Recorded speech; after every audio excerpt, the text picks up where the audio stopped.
Now this is the basis for judgment, that the light which Jesus is by his life and teachings has come into the world, but men have loved the darkness rather than the light, for their works. He teaches Nicodemus at night. John 2, 23, 3, 21, 44, were wicked, for whoever practices vile things hates the light and does not come to the light, so that his works may not be reproved.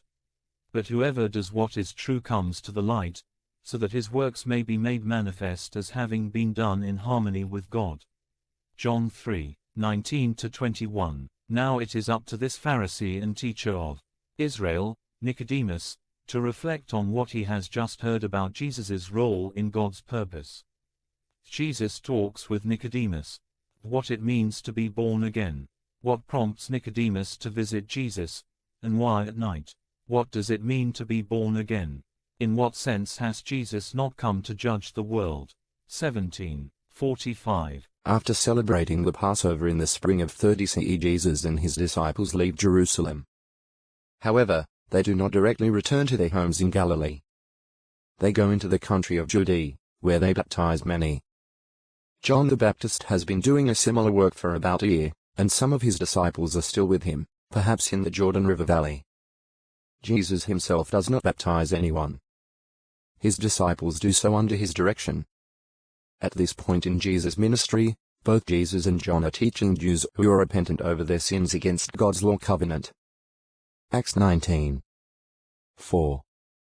But John's disciples are jealous, complaining to him about Jesus. The man Jesus who was with you is baptizing, and all are going to him. John 3:26. Yet, John is not jealous. He rejoices in Jesus' success and wants his disciples to rejoice too.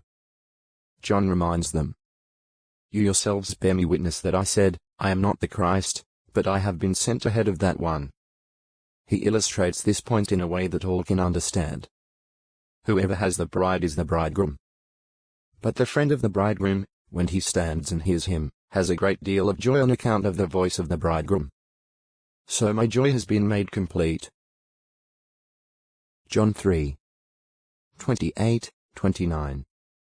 John, like the friend of the bridegroom, rejoiced months earlier upon introducing his disciples to Jesus. Some of them followed Jesus and would in time be anointed with Holy Spirit. John also wants his present disciples to follow Jesus. In fact, John's purpose is to prepare the way for Christ's ministry. John explains that one must keep on increasing, but I must keep on decreasing.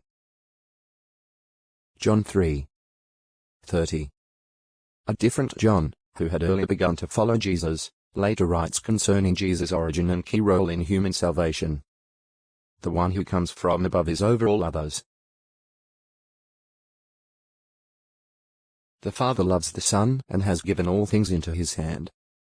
The one who exercises faith in the Son has everlasting life. The one who disobeys the Son will not see life, but the wrath of God remains upon him. John 3:31, 35, 36. What an important truth for people to know. Not long after John the Baptist discusses that his role and work must decrease, he is arrested by King Herod. Herod has taken Herodias, the wife of his half-brother Philip, and married her. When John publicly exposes his adulterous deed, Herod has him put in prison. Upon hearing about John's being arrested, Jesus leaves Judea with his disciples and withdraws into Galilee. Matthew 4:12. Mark 1:14. Jesus increases as John decreases. Matthew 4:12. Mark 6:17-20. Luke 3:19-20. John 3:22.